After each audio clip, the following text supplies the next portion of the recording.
Are we witnessing a banana split? Find out what I mean on this episode of Pushback.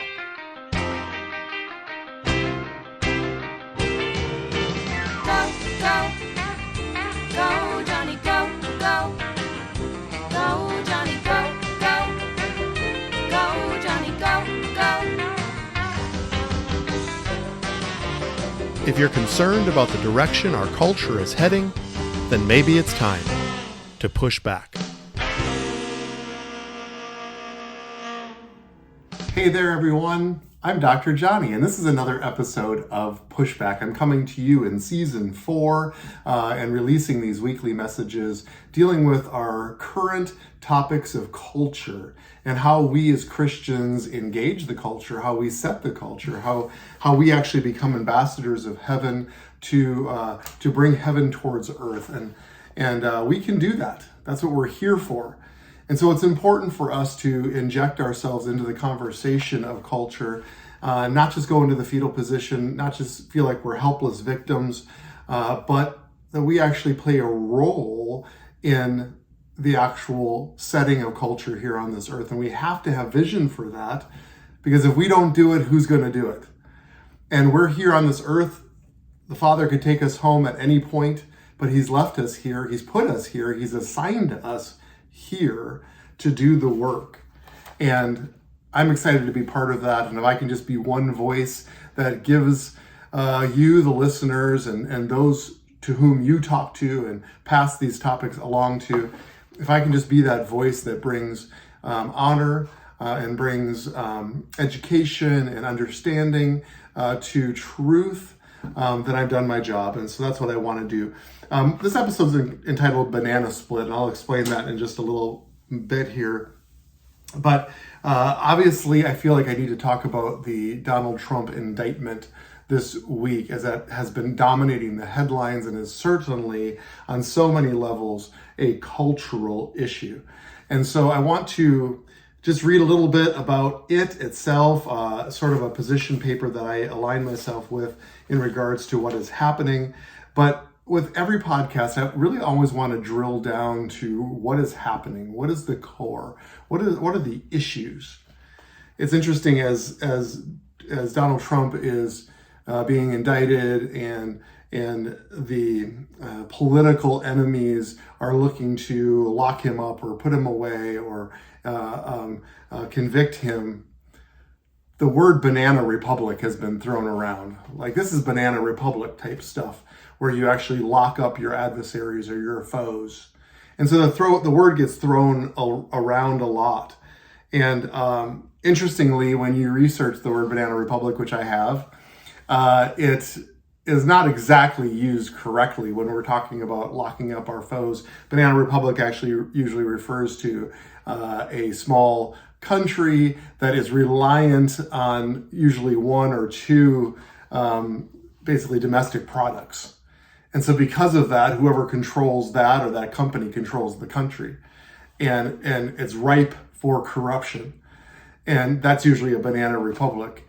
But we have learned, or we use it in the context of those in power weaponizing the justice system to arrest those who are politically opposed to them. And so we've been seeing that on both sides. And that's why I call this a banana split. And so we certainly have been seeing it this week with Donald Trump. I just want to read this article to you real quick. One of the hallmarks of America has been our ability to have political differences, even seismic political differences, without the party in power criminalizing or seeking to jail those on the other side. And I'm going to come back to that main topic as sort of our introductory paragraph of this podcast. That all changed after Donald Trump's 2017 inauguration as president of the United States. It was not President Trump's doing. It was the historically un-American response to his victory. We all watched with increasing astonishment the ugly parade of personal attacks, investigations, impeachments, and hoaxes directed toward President Trump and his family. For 6 years, Democrat, federal, and state prosecutors sought to find a crime or invent one. This effort continued on and on until finally a George Soros-backed district attorney in Manhattan got a New York jury to indict Trump on what seems centered around a bookkeeping dispute. It has been famously said that a dishonest prosecutor can get a grand jury to indict a ham sandwich because only one side of the case is presented to a grand jury. And so the left has finally found the slimmest of slim means by which to criminalize their chief political opponent and potentially imprison him. This is not unusual in other countries. Third world and authoritarian regimes around the world criminalize and imprison political opponents with regularity.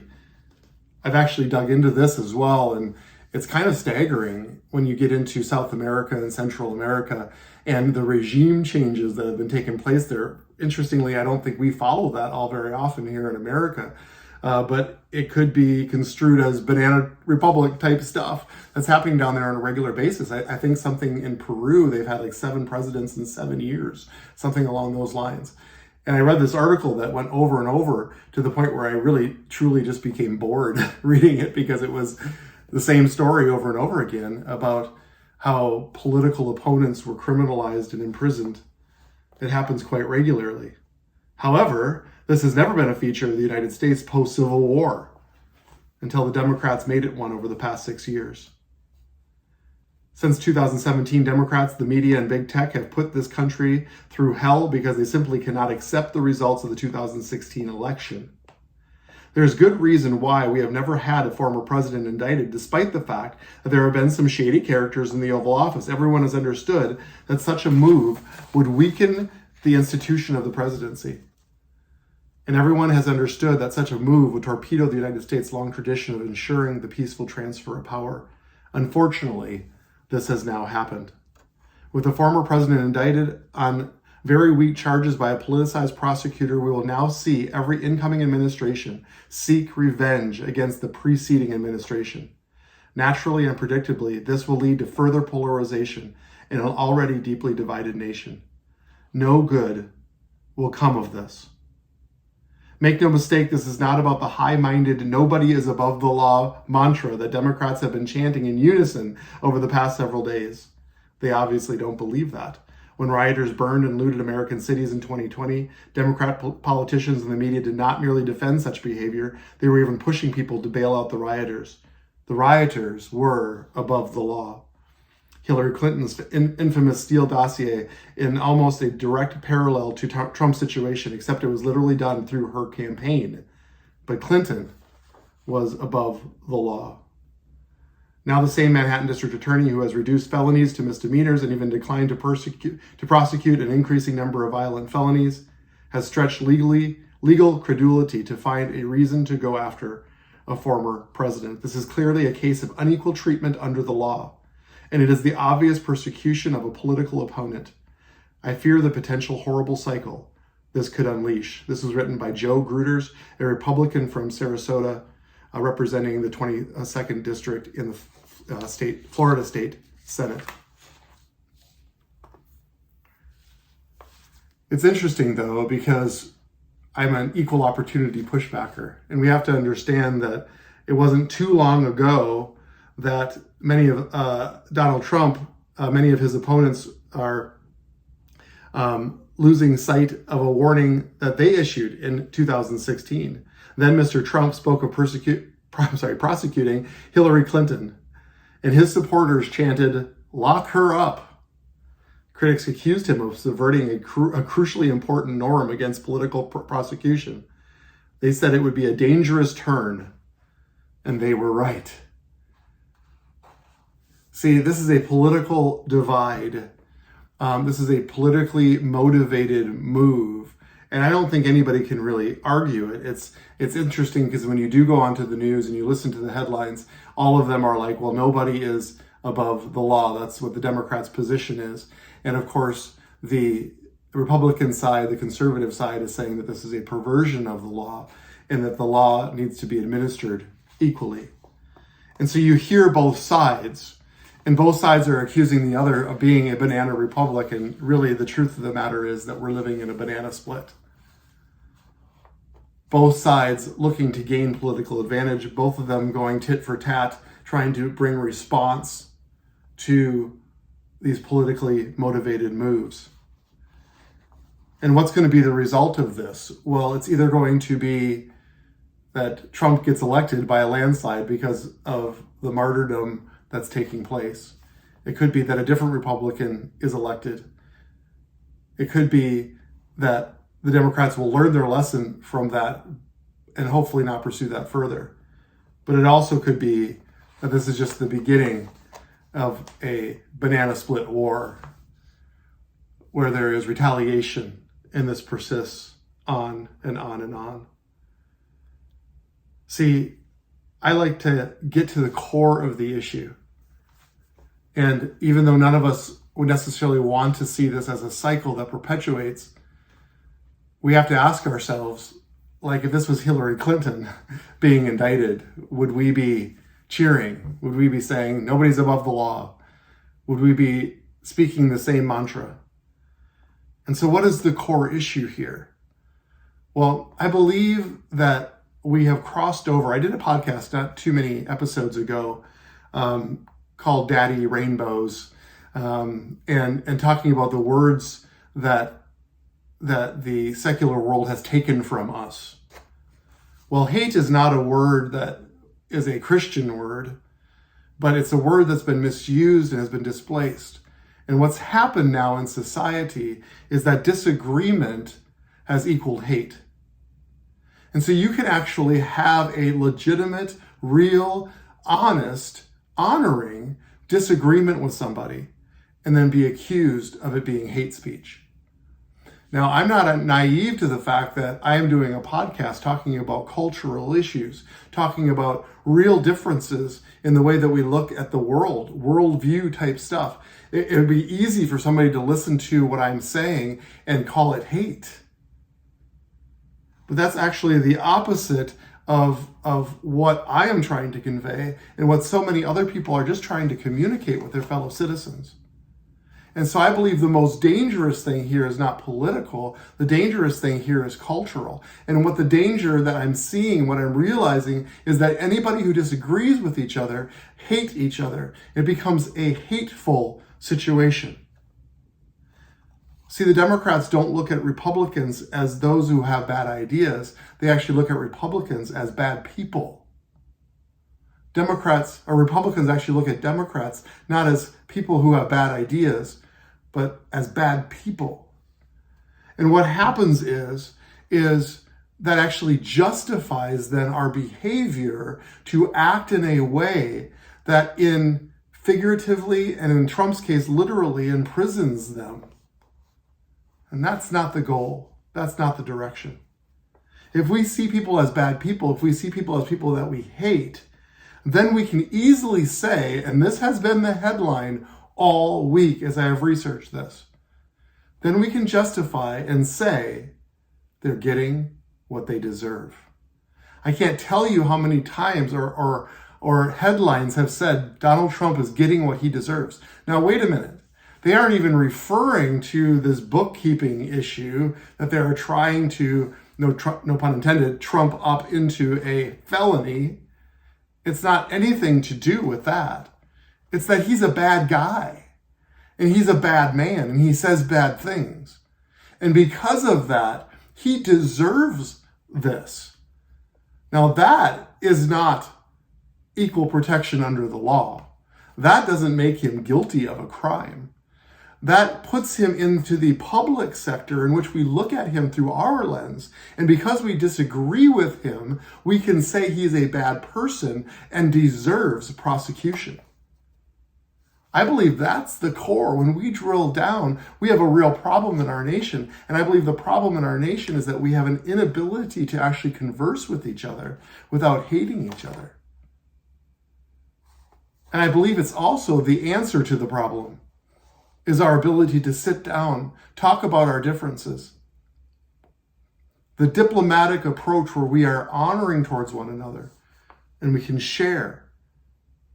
But instead, we're actually looking for reciprocation. We're looking to live in the middle of the banana split. You're bad. No, you're bad. You're trying to prosecute me. I'm trying to prosecute you. If you do this to me, I'm going to do this to you. And it all ties into this issue of hate. There's an article written by Blake Long from the Theology and Life that I found online. It's short. I'm just going to read it to you real quick. He said there's a hilarious episode of The Office where an employee uses the bathroom in Michael Scott's office. He's very upset by this and he's waiting for it to be cleaned. Michael looks over at Stanley, who is African American, and says, "I am a victim of a hate crime." And he says, "And Stanley knows what I'm talking about." To which Stanley, rather annoyed, retorts, "That's not what a hate crime is." And Michael, being the idiot he is, responds, "Well, I hated it a lot." He writes, "This is a very funny scene, but the point is quite obvious. Just because people hate what they are hearing doesn't mean it is hate speech. Just because unbelievers hate what Christians believe doesn't mean they are victims of a hate speech. It simply means there's a disagreement." What has happened to our society? Culture used to be much better at being able to have cordial disagreements, even over big topics such as religion and politics. The day of polite conversations over controversial issues are long gone. If there's any sort of disagreement for some reason, it must mean there's hatred from the other side. And that is simply untrue. Do we really want to progress as a society? Then first and foremost, we must be able to have tough conversations as fellow humans. People should be able to disagree over sensitive subjects without ripping each other to pieces. However, herein lies the problem. The world pounces on Christians who hold orthodox beliefs. Truth be told, it's easy to pick on Christians. We understand this. Nevertheless, followers of Christ should not get lambasted for their beliefs simply because they oppose culture's ideas. People, please understand our disagreement with you, whatever it is, does not mean we hate you. It means we disagree with your worldview. Cordial disagreement has made America a wonderful place for free thinking. Now we live in a time when the simplest disagreement is deemed hate speech. It ain't hate speech. We just don't see eye to eye, and that's okay. With that said, allow me to go on a limb and say this. Culture paints disagreement as hatred because it enjoys playing the victim. It's a type of virtue signaling. So we need to think as Christians that society is going to miraculously stop behaving this way. This is the new norm of sorts. What Christians must do is be faithful to the gospel despite the critics, opposition, and intolerance we receive. If the world continues to equate disagreement with hatred, let us love them all the more by continuing to share the gospels. Hard to do. Easy to say, hard to do. And I do get that. He said that when we play the victim, play the victim card, it's a type of virtue signaling. Now, maybe those of you on social media are more savvy to a term like virtue signaling, but I had to look it up. I had to try to figure out what it meant. Here's what it means. The public expression of opinions or sentiments intended to demonstrate one's good character or social conscience or the moral correctness of one's position on a particular issue. He said it's like wearing a shirt showing that you donated money to some cause because you want others to think that you're charitable. Virtue signaling.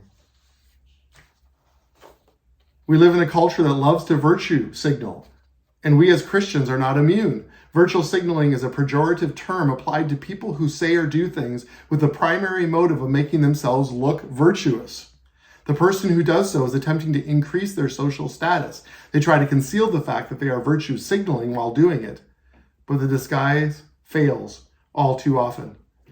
It has always been this way, but social media has provided us with a virtue signaling magnaphone.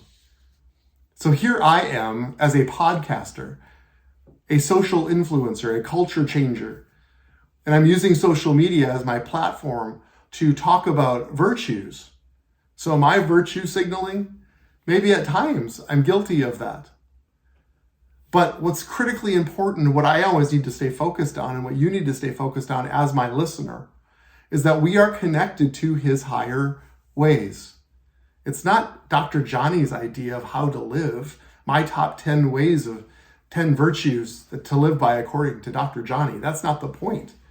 The point is that he gives us the ways to live, and we can take it to the bank that they are always the best. They are always the most virtuous. And we can sit on that, as that last article said. We can rely on the Word of God and His truth that He has given to us. And we don't need to waver on that, no matter how much flack or pushback we get on what we believe or what we stand. Now, we as Christians, we can do this as well. They use an example here, how somebody on social media posts a picture of you sitting with your coffee cup and your Bible, and you're doing your morning devotions. It's virtue signaling. It's telling everybody how virtuous and biblical and studious you are. So we can take it too far, and we can draw attention to ourselves. But when we talk about this, and we talk about banana republics, and we talk about politics and the tit for tat, when we talk about those things, it's important that we stay focused on the fact of who we are, who we're representing.